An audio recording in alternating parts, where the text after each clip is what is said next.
Carl Jung, ce nom résonne avec des décennies passées à scruter l'esprit humain, et il a découvert quelque chose de perturbant concernant les psychopathes insoupçonnés. Il existe un signe si subtil, si parfaitement camouflé, que 99% des personnes ne le détectent que lorsqu'il est déjà trop tard. Et quand Jung a révélé ce signe, beaucoup de ses collègues ont refusé de le croire. Car cela signifiait que la personne la plus dangereuse dans votre vie pouvait être précisément celle qui semble la plus digne de confiance. Avez-vous déjà rencontré quelqu'un qui semblait trop parfait, trop gentil, trop compréhensif, trop irréprochable? Quelqu'un qui ne se met jamais en colère, ne montre jamais de faiblesse, ne commet jamais d'erreurs évidentes. Et pourtant, quelque chose en vous, une voix à peine perceptible, vous murmurez que quelque chose ne collait pas. Jung a donné un nom à cette sensation, votre inconscient, détectant ce que votre esprit conscient refuse de voir. La promesse de cette vidéo est claire et urgente. Vous allez découvrir le signe le plus dangereux d'un psychopathe insoupçonné. Le signe que Jung considérait comme le prédicteur le plus fiable de manipulation extrême. Je ne vais pas vous donner une liste générique de comportements que vous pouvez trouver dans n'importe quel article sur Internet. Je vais vous révéler le schéma que Jung a identifié après des années à travailler avec des personnes qui avaient été détruites par des psychopathes que personne ne soupçonnait. Mais vous devez d'abord comprendre pourquoi ce signe est si dangereux. Les psychopathes évidents, ceux que la société reconnaît comme criminels, comme violents, comme clairement perturbés, ne sont pas le vrai problème. Le vrai problème, ce sont les psychopathes insoupçonnés, ceux qui ont perfectionné l'art de paraître complètement normaux, voire admirables. Ce sont ceux que Jung appelait les plus dangereux, parce qu'ils opèrent sans éveiller de soupçons.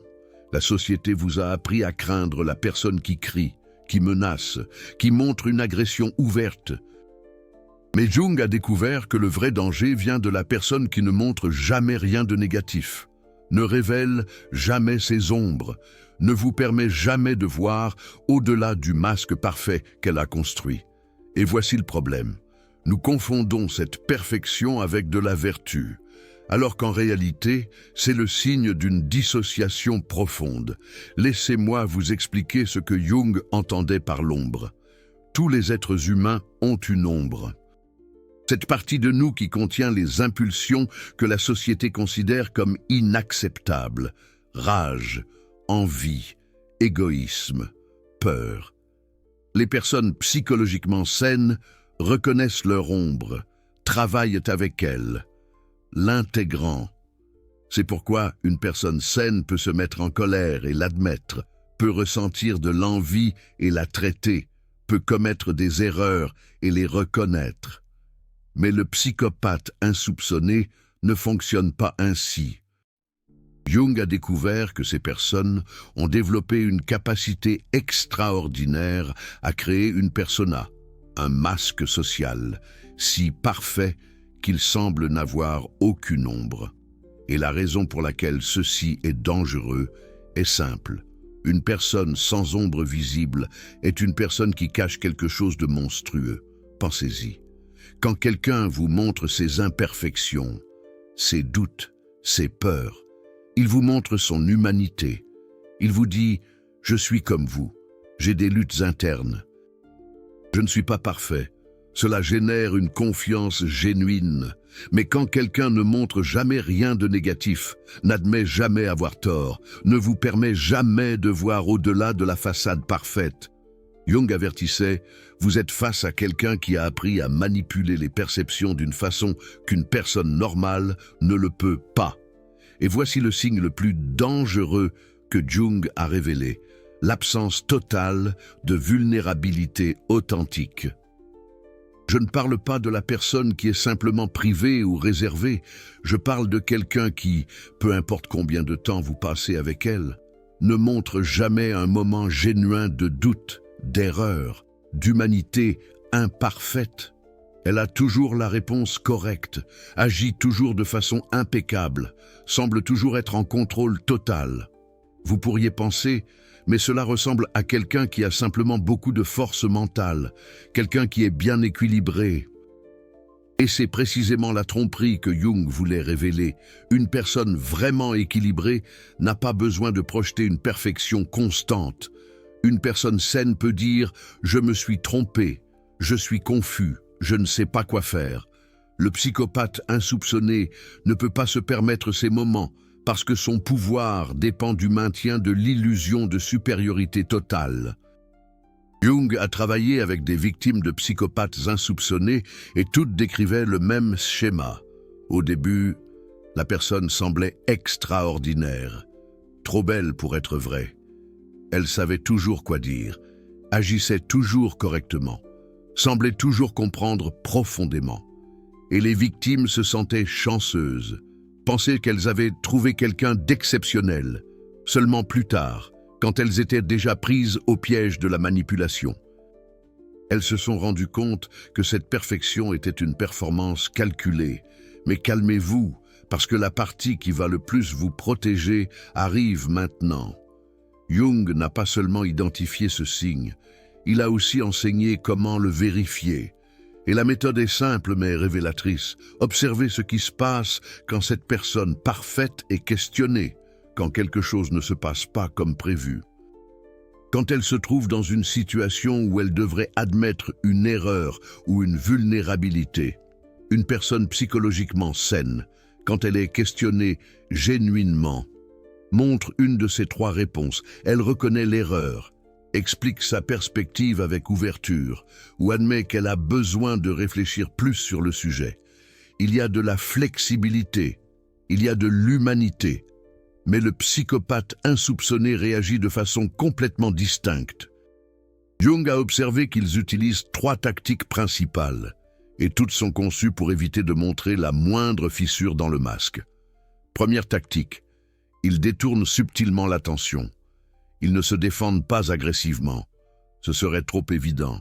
Au lieu de cela, ils redirigent gentiment la conversation vers les erreurs des autres, vers des contextes plus larges, vers n'importe quoi qui leur permette d'éviter d'admettre une imperfection.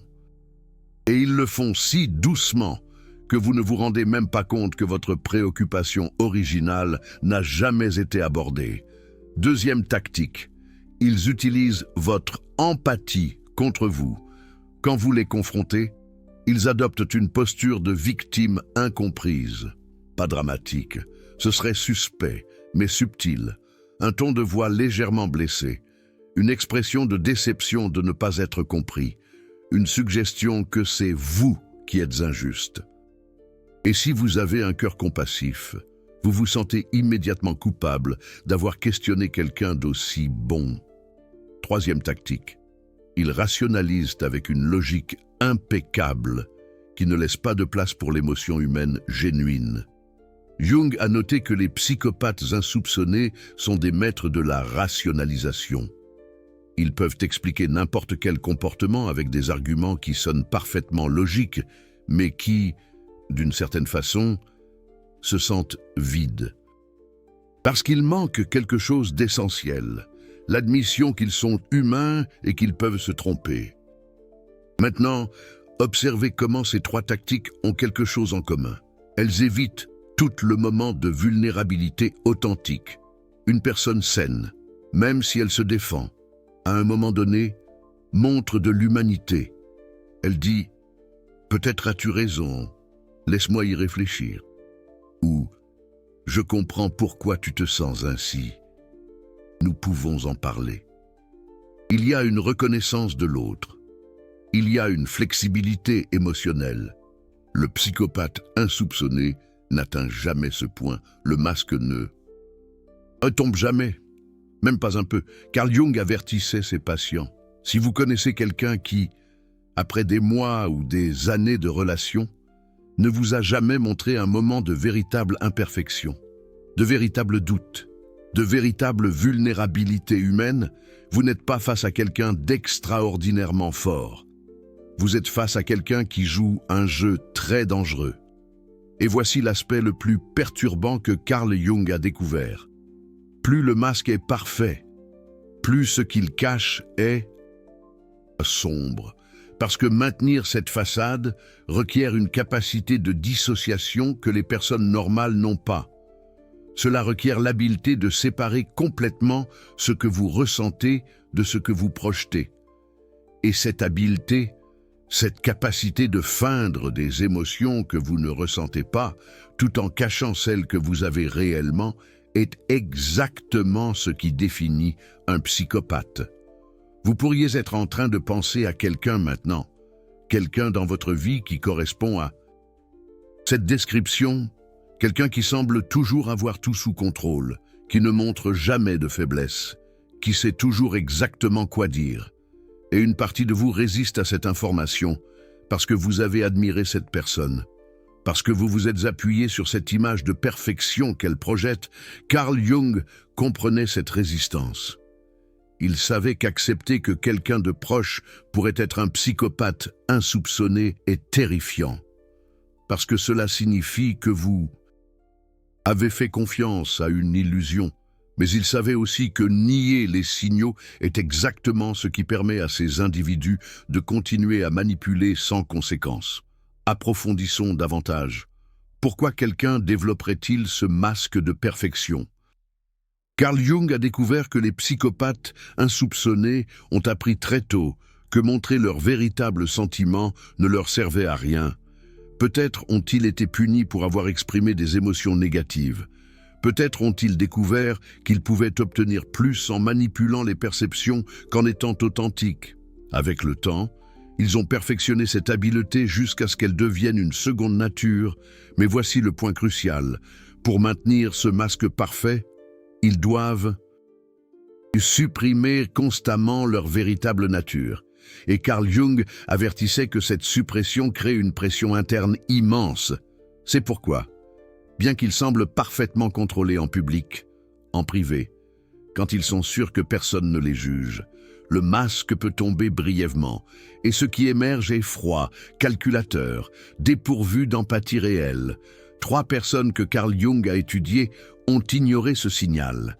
Elles avaient toutes remarqué cette perfection inquiétante chez quelqu'un de proche, mais se sont convaincues qu'elles étaient paranoïaques, que c'était de l'envie, qu'elles devraient être reconnaissantes de connaître quelqu'un d'aussi admirable. Et elles se sont toutes repenties après, quand elles ont finalement vu derrière le masque et découvert la manipulation froide qui avait opéré tout le temps. Carl Jung avait un test qu'il recommandait: partager quelque chose de profondément vulnérable avec cette personne parfaite. Pas quelque chose de superficiel, mais quelque chose qui vous importe vraiment, quelque chose qui vous fait vous sentir exposé. Et observez attentivement comment elle répond. Une personne avec une empathie genuine montrera une réponse émotionnelle authentique. Peut-être de l'inconfort, parce qu'elle ne sait pas quoi dire, peut-être sa propre vulnérabilité émergeant, peut-être simplement un silence respectueux qui semble génuin, mais le psychopathe insoupçonné répondra avec quelque chose qui sonne parfaitement approprié, mais qui se sent étrangement vide. Les mots seront corrects, le ton sera adéquat, mais il manquera quelque chose d'essentiel, la résonance émotionnelle réelle. Carl Jung décrivait cela comme écouter de la musique parfaitement jouée par un robot, techniquement impeccable, émotionnellement morte. Et si vous prêtez attention, vous remarquerez quelque chose d'autre. Après que vous ayez partagé cette vulnérabilité, le psychopathe insoupçonné trouvera des façons subtiles d'utiliser cette information plus tard.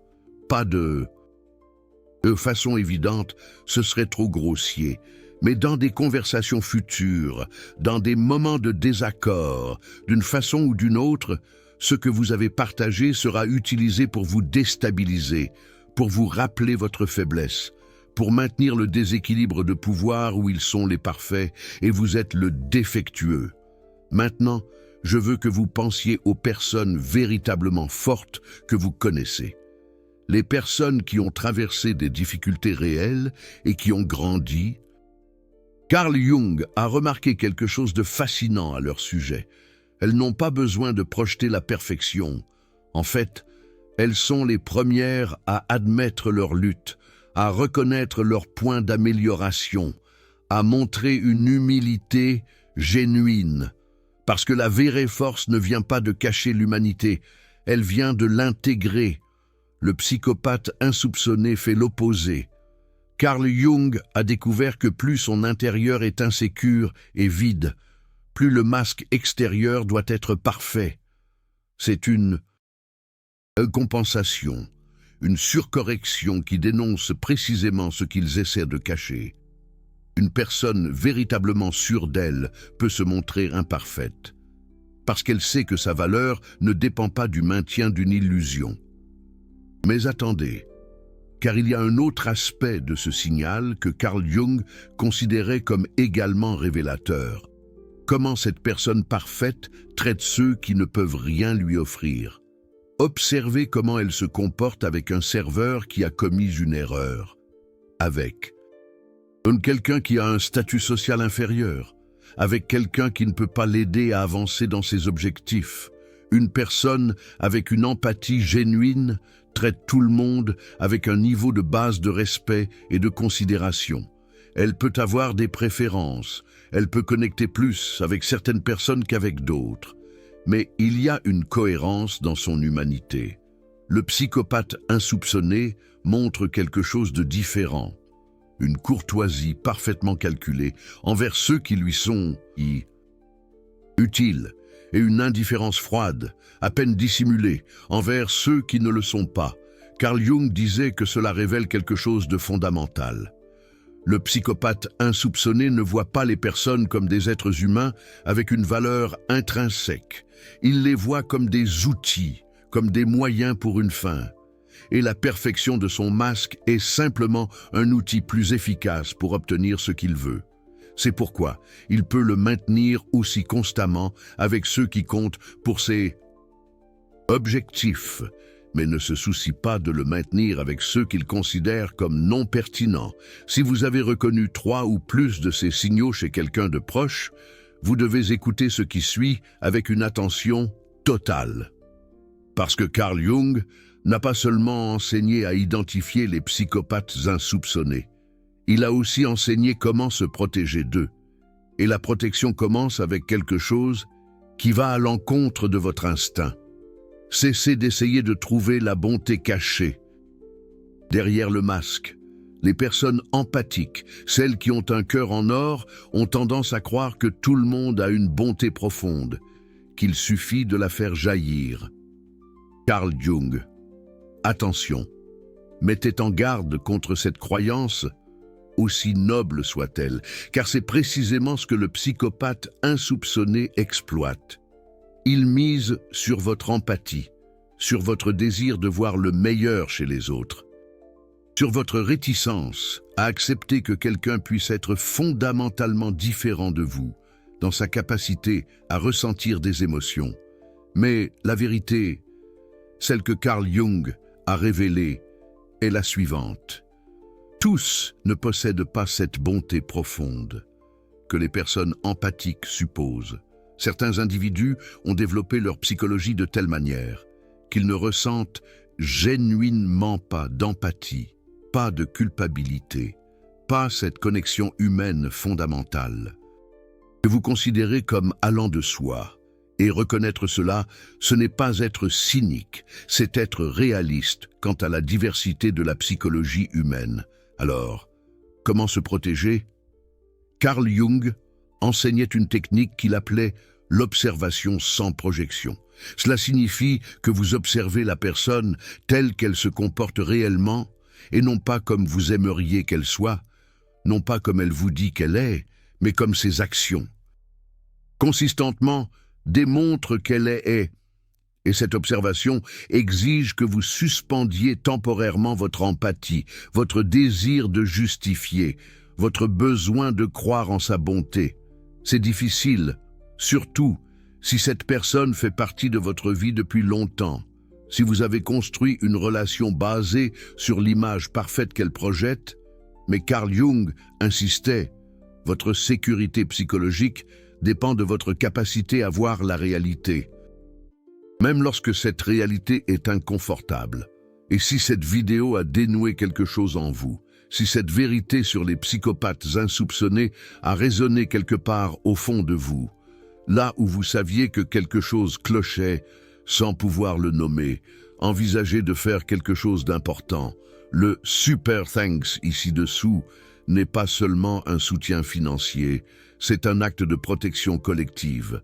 C'est dire à l'algorithme que ce genre de contenu, qui révèle des vérités inconfortables sur la manipulation et le danger psychologique, mérite d'atteindre plus de personnes, car la réalité, c'est que le contenu qui démasque les psychopathes insoupçonnés dérange beaucoup de monde. Les personnes toxiques ne veulent pas que cette information circule. Elles préfèrent que tout le monde croie que la bonté superficielle est un indicateur suffisant de caractère. Chaque vidéo comme celle-ci est un acte de résistance. Contre ce récit dangereux, quand vous cliquez sur ce cœur doré, vous validez que la connaissance de Carl Jung sur les psychopathes insoupçonnés peut sauver quelqu'un d'années de manipulation et de dommages psychologiques. Vous dites, cette information vaut plus que du divertissement vide. Continuez à révéler ce que les autres préfèrent ignorer. Vous faites partie d'une communauté qui choisit la connaissance plutôt que l'ignorance, la protection plutôt que la naïveté. Maintenant, passons à la partie pratique. Vous avez identifié quelqu'un avec ce signal dangereux. Que faites-vous? Carl Jung avait des recommandations très spécifiques, et la première pourrait vous surprendre. Ne confrontez pas directement.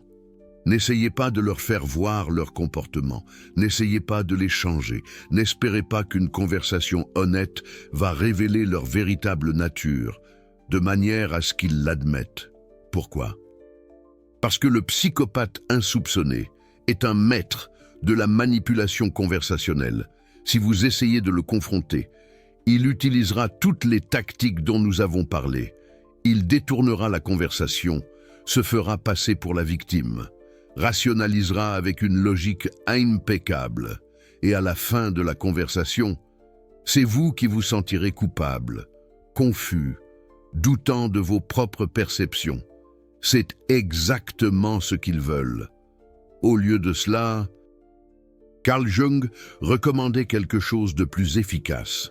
Établissez des limites silencieuses. Réduisez graduellement votre vulnérabilité avec cette personne.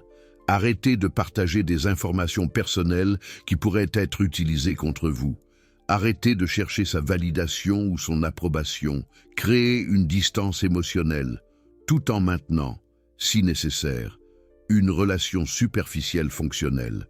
Cette stratégie fonctionne parce que le psychopathe insoupçonné opère en fonction de l'accès qu'il a à votre monde interne. Plus il a d'informations sur vos peurs, vos insécurités, vos désirs, plus il a d'outils pour vous manipuler. En coupant cet accès progressivement, vous réduisez son pouvoir, sans créer le drame qu'il pourrait utiliser pour vous dépeindre comme le problème. Deuxièmement, faites confiance à votre intuition, mais vérifiez avec des comportements concrets.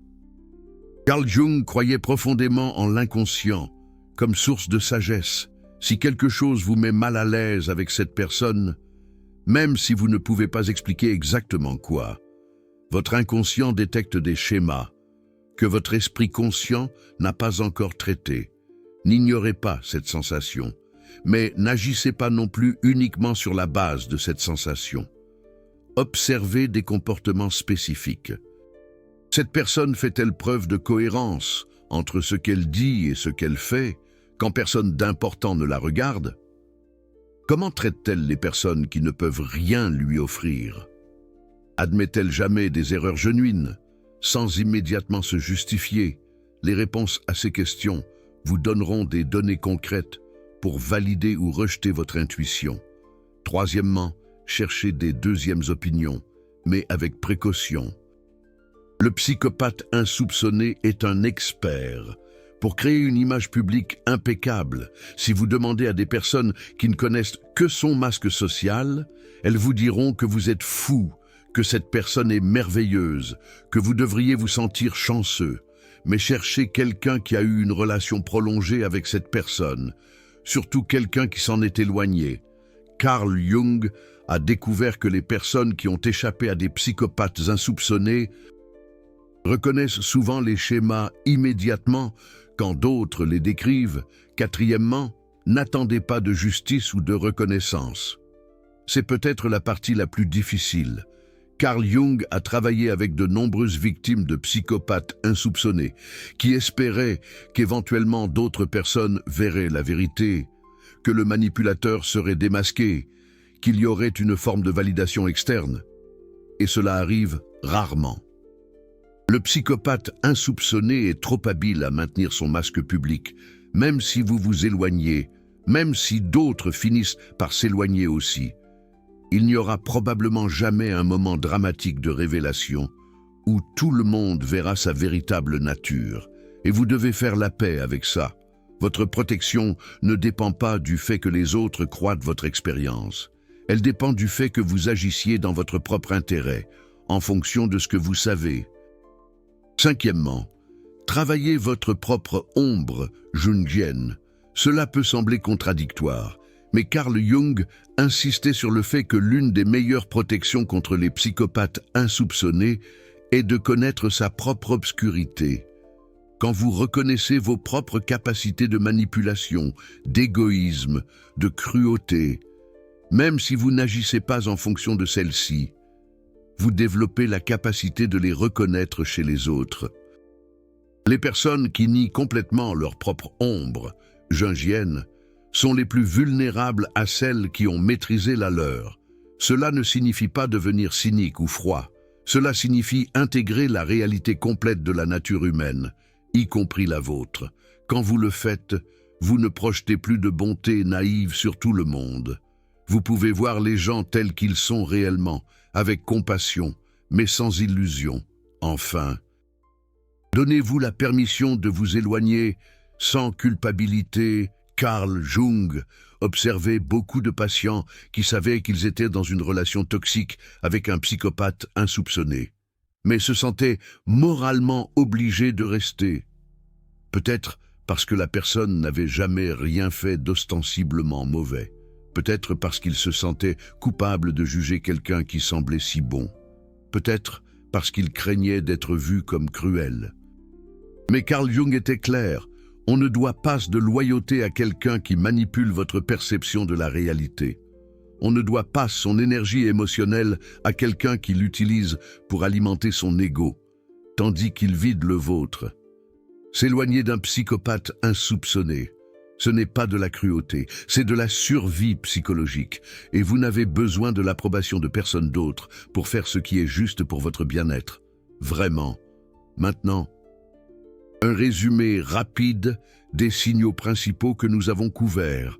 Le signal le plus dangereux, absence totale de vulnérabilité authentique, une perfection maintenue si constamment qu'elle semble presque inhumaine. Les signaux de vérification, comment ils répondent quand ils sont questionnés, comment ils traitent ceux qui ne leur sont pas utiles, ce qu'ils font de votre vulnérabilité quand vous la partagez. S'ils montrent vraiment un doute ou une erreur sans immédiatement la rationaliser, les techniques de protection, observation sans projection, établir des limites silencieuses, faire confiance à l'intuition vérifiée par les comportements, rechercher des deuxièmes opinions avec prudence, ne pas attendre de validation externe, travailler votre propre ombre et vous donner la permission de vous éloigner sans culpabilité, sans aucune culpabilité. Carl Jung a dédié sa vie à comprendre la psyché humaine dans toutes ses manifestations, et l'une de ses contributions les plus précieuses a été de lever le voile sur la manipulation occulte, sur la méchanceté déguisée en bonté, sur le danger caché derrière des masques parfaits. Cette connaissance n'est pas pour créer de la paranoïa, elle est pour créer du discernement. C'est pour que vous puissiez distinguer entre la personne véritablement forte qui admet son humanité Et le psychopathe insoupçonné qui feint la perfection, pendant qu'il vous détruit en silence, lentement. Le signal le plus dangereux n'est pas la rage visible, ce n'est pas la menace évidente, c'est le sourire parfait qui ne faiblit jamais. La compréhension qui semble vide, la bonté calculée qui cache une indifférence absolue, et maintenant que vous savez la voir, vous avez un outil que Carl Jung considérait essentiel pour la survie psychologique dans un monde où tout le monde ne joue pas avec les mêmes règles émotionnelles. Dites-nous en commentaire combien de ces signaux vous avez reconnus chez quelqu'un. Vous n'avez pas besoin de donner de nom, juste le nombre 1, 2, 3 ou plus. Parce que savoir que vous n'êtes pas seul dans cette expérience. Que d'autres aussi ont ressenti cette gêne inexplicable avec quelqu'un de parfaitement charmant fait partie de la validation dont vous avez besoin pour faire confiance à votre propre perception. Votre histoire pourrait être exactement ce que quelqu'un d'autre a besoin d'entendre, pour finalement s'autoriser à voir ce qu'il a nié, ce qu'elle a nié.